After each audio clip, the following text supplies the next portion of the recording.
দর্শক, আপনারা যে কিতাবটি দেখতেছেন এই কিতাবটির নাম হচ্ছে আমল ও তাবিজাত প্রথম হইতে অষ্টম খণ্ড, সারসিনা প্রকাশনী। তো যাদের এই কিতাবটি প্রয়োজন হবে এই কিতাবটি আপনারা আমাদের কাছ থেকে সংগ্রহ করতে পারবেন। আমরা ইমো এবং হোয়াটসঅ্যাপের মাধ্যমে এই কিতাবের পিডিএফ ফাইলটি পাঠিয়ে থাকি।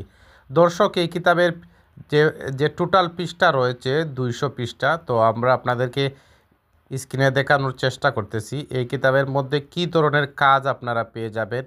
রিজেক্ট বৃদ্ধির তদবির পেয়ে যাবেন, মাল বৃদ্ধির তদবির পেয়ে যাবেন, ব্যবসা উন্নতি করার তদবির পেয়ে যাবেন। তারপর অন্য অন্য যে তদবির রয়েছে এই দেখুন, আপনারা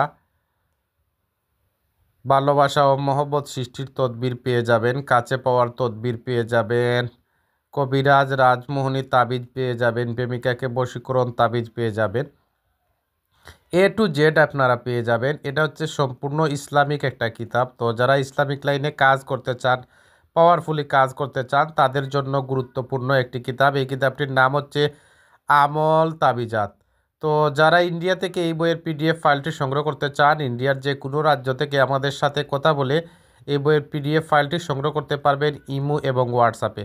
তো দর্শক, আমরা যদি আপনাদেরকে জুম করে দেখাই এই কিতাবের মধ্যে কী ধরনের নকশা রয়েছে, একদম যে পাওয়ারফুলি যে নকশা, এই নকশাগুলো আপনারা পেয়ে যাবেন। আমরা আপনাদেরকে দেখানোর চেষ্টা করতেছি এবং আয়াতগুলো রয়েছে ইসমে আজমের যে উপকারিতা রয়েছে বা পাওয়ারফুলি কাজ রয়েছে, সেই কাজগুলো আপনারা পেয়ে যাবেন এই কিতাবে।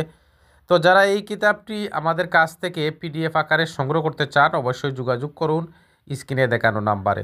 তো দর্শক, আমরা যদি আপনাদেরকে একটু ভিতরের দিকে নিয়ে দেখাই এই কিতাবের যে ভিতরের পৃষ্ঠাগুলো কেমন এবং ভিতরের যে নকশাগুলো কেমন, ভিতরের নকশাগুলো এই দেখুন, আপনারা শেষের দিকে আপনারা পেয়ে যাবেন কেরামতি নকশা পেয়ে যাবেন। তারপরে এই দেখুন মহব্বত সৃষ্টির আশ্চর্য তাবিজ পেয়ে যাবেন, স্বামীকে স্ত্রী বাধ্য করা রাখার তদবির পেয়ে যাবেন। এছাড়া অনেক ধরনের তদবির আপনারা পেয়ে যাবেন। তো আমরা জুম করে আপনাদেরকে দেখানোর চেষ্টা করছি। তো যারা পিডিএফ আকারে সংগ্রহ করতে চান অবশ্যই যোগাযোগ করুন স্ক্রিনে দেখানো নাম্বারে।